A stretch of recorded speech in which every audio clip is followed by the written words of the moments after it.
स्वच्छता सर्वेक्षण में सूरत को देश में पहली रैंकिंग मिली है। भाजपा अध्यक्ष CR पाटिल ने शहर को स्वच्छता में पहली रैंक मिलने पर खुशी जाहिर की है। बीजेपी अध्यक्ष CR पाटिल की प्रेस कॉन्फ्रेंस हुई। संबोधित करते हुए CR पाटिल ने कहा कि आज सूरत शहर और गुजरात के लिए खुशी की बात है।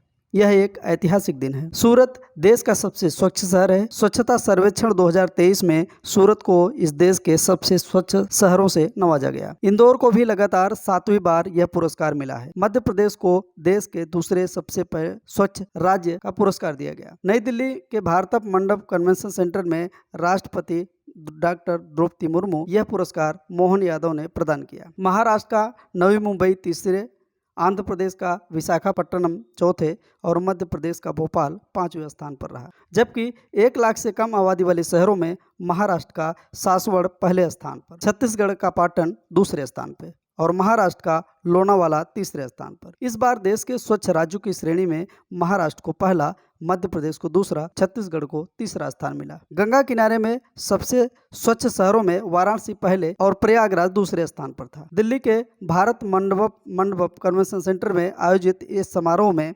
राष्ट्रपति द्रौपदी मुर्मू और केंद्रीय शहरी विकास मंत्री हरदीप पुरी ने इन राज्यों को प्रतिनिधियों को सम्मानित किया। नमस्कार मित्रों, आज सूरत शहर અને ગુજરાત માટે ખૂબ આનંદનો અને ઐતિહાસિક દિવસ છે। ગુજરાતમાં આદરણીય પ્રધાનમંત્રી શ્રી નરેન્દ્ર મોદી સાહેબે મુખ્યમંત્રી હતા ત્યારથી સ્વચ્છતાનો ખૂબ આગ્રહ કરતા હતા।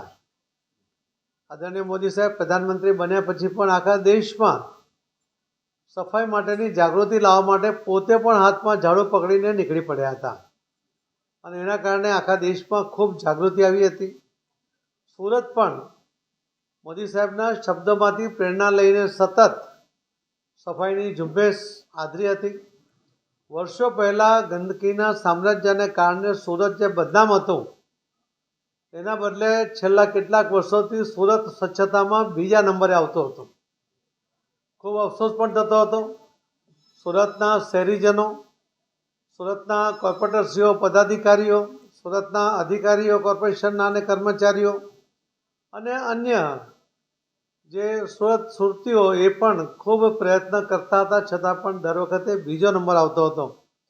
આ વખતે પણ આદરણીય પ્રધાનમંત્રી શ્રી નરેન્દ્ર મોદી સાહેબ જ્યારે ગુજરાતમાં સુરતમાં ડાયમંડ બુશના લોકાર્પણ માટે આવવાના હતા એના પહેલાં એમની સૂચના હતી કે 1 અઠવાડિયું સુરતમાં સફાઈ થવી જોઈએ અને એક માઇક્રો સફાઈની આખી ઝુંબેશ કોર્પોરેશનના પદાધિકારીઓ, કોર્પોરેશનના અધિકારીઓ, કર્મચારીઓ સાથે 100 સુરતના શહેરીજનોએ ગલી ગલીમાં જે ઝુંબેશ આદરી એનું પરિણામ આજે આપણને મળ્યું છે ને આજે પહેલીવાર સુરત સ્વચ્છતામાં પહેલો નંબર પ્રાપ્ત કર્યું છે। એના માટે સુરતના સૌ શહેરીજનોને ખૂબ ખૂબ અભિનંદન આપું છું। સુરત મહાનગરપાલિકાના પદાધિકારીઓને, મેયર, સ્ટેન્ડિંગ કમિટીના ચેરમેન, માજી મેયર, એમના માજી ચેરમેન, એમના સૌ કોર્પોરેટરો, સૌ કમિશનર અને બીજા અધિકારીઓ અને કર્મચારીઓ કે જે કર્મચારીઓની જહેમતને કારણે આ સફાઈ ઝુંબેશ સફળ થઈ છે। સુરતના શહેરીજનોની મદદ અને એમનામાં આવેલી જાગૃતિને કારણે જે એમણે સપોર્ટ કર્યો છે, આ સપોર્ટને કારણે આજે સુરત આ પહેલા નંબરે આવ્યું છે। આપણા માટે ગર્વની વાત છે, આનંદની વાત છે અને ઐતિહાસિક દિવસ એ આપણા માટે છે। અને ગુજરાતનું આ એકમાત્ર શહેર જે 7 સ્ટાર સાથે પહેલા નંબરે આવ્યું છે, તો આ નંબર જાળવવો, આ સ્વચ્છતા જાળવવી, એના માટે જાગૃત રહેવું અને બાકીના લોકોને પણ જાગૃત કરવા એવી પણ મારી સૌ સુરતીજનોને ખૂબ ખૂબ આગ્રહપૂર્વક વિનંતી પણ છે।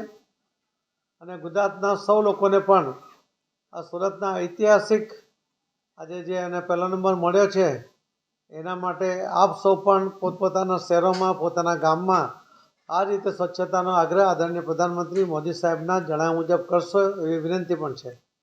આપ સૌને, સૌ ઇલેક્ટ્રોનિક મીડિયા અને પ્રિન્ટ મીડિયા એમણે પણ જે સાથ સહકાર રહ્યો, એમણે પણ જે રીતે જાગૃતિ ફેલાવવામાં મદદ કરી, સ્કૂલના વિદ્યાર્થીઓએ પણ જે મદદ કરી, એ બધાનો સૌનો ખૂબ ખૂબ આભાર માનું છું। ધન્યવાદ।